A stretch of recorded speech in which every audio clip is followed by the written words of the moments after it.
अष्टमी के दिन कैसे करें हवन? आइए जानते हैं अष्टमी और कन्या पूजन की विधि के बारे में। नवरात्रि का पर्व हिंदुओं का एक प्रमुख त्योहार है।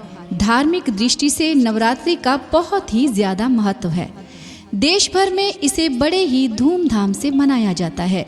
इस बार माँ आदिशक्ति की उपासना का ये पावन पर्व 2 अप्रैल से शुरू होगा, 11 अप्रैल तक मनाया जाएगा।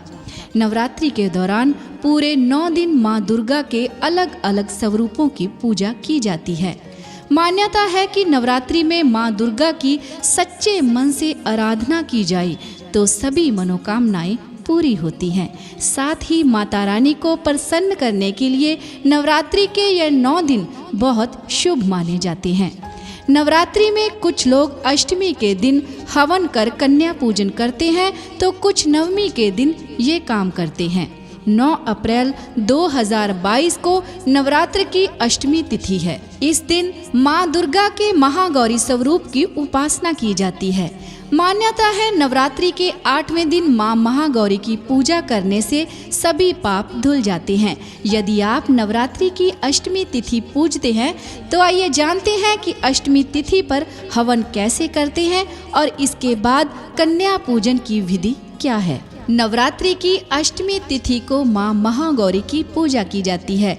ऐसा माना जाता है कि राहु ग्रह देवी महागौरी द्वारा शासित है। अष्टमी तिथि पर हवन के लिए क्या सामग्री चाहिए, आइए बात करते हैं। अष्टमी तिथि पर हवन के लिए हवन कुंड, धूप, जौ, नारियल, मखाना, गुग्गल, काजू, किशमिश, घी, सुगंध, मूंगफली, बेलपत्र, शहद और अक्षत, ये सारी सामग्री को मिलाकर हविष्य बना लें।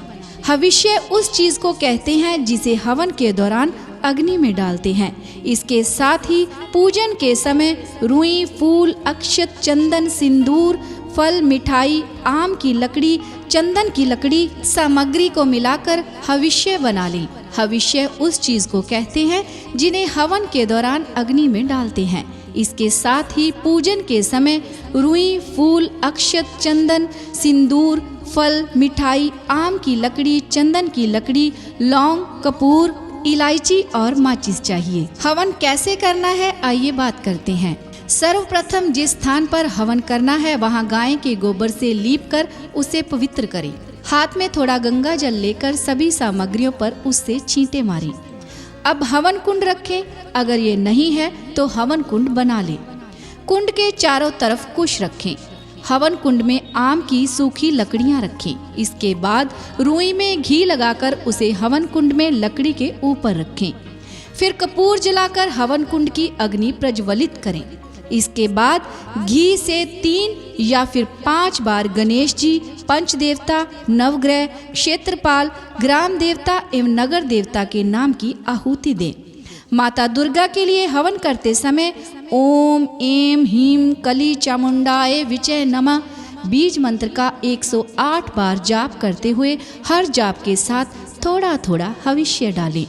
अंत में खीर और शहद मिलाकर इसी मंत्र से हवन कुंड में आहुति दें। फिर भगवान शिव जी और ब्रह्मा जी के नाम से आहुति दें।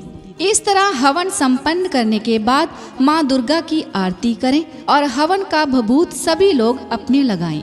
हवन पूर्ण होने के बाद कन्या भोज कराएं। अगर आप विस्तार से हवन करना चाहते हैं तो कवच, कीलक, अर्गला का पाठ करते हुए दुर्गा सप्तशती के सभी 13 अध्याय के मंत्रों को बोलकर स्वाहा करते हुए हवन कुंड में आहुति दें। अब बात करते हैं अष्टमी पूजन की विधि के बारे में। प्रातः जल्दी उठकर घर और पूजा स्थान की साफ सफाई करें। फिर स्नानादि करके स्वच्छ वस्त्र धारण करें। अब पूजा स्थान पर पूजा करनी हो तो वहां पर गंगा जल का छिड़काव करें या फिर एक साफ लकड़ी की चौकी पर लाल आसन बिछाकर उस पर माँ दुर्गा की तस्वीर या प्रतिमा स्थापित करें। इसके बाद माता रानी को लाल चुनरी चढ़ाएं और श्रृंगार का सामान चढ़ाएं। अब माँ दुर्गा के समक्ष धूप दीप प्रज्वलित करें। इसके बाद माता का कुमकुम अक्षत से तिलक करें और मौली, लाल पुष्प, लौंग, कपूर से विधि पूर्वक पूजन करें।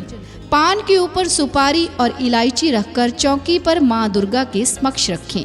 इसके उपरांत माँ दुर्गा को फल व मिष्ठान अर्पित करें। पूजन के दौरान माँ दुर्गा का स्मरण करते रहें और दुर्गा चालीसा का पाठ करें। पूजन पूर्ण होने के बाद माँ दुर्गा की आरती करें और पूजन में हुई भूल के लिए क्षमा मांगें। अब बात करते हैं कन्या पूजन की विधि के बारे में। अगर आप महाअष्टमी पर कन्या पूजन कर रहे हैं तो माँ महागौरी की पूजा करने के बाद कन्या पूजन करें। कन्या पूजन के लिए 9 कन्याओं और 1 लंगूर को बिठा लीजिए। 9 कन्याएं माँ दुर्गा के 9 स्वरूप को दर्शाती हैं, वहीं 1 लंगूर भैरव को दर्शाता है।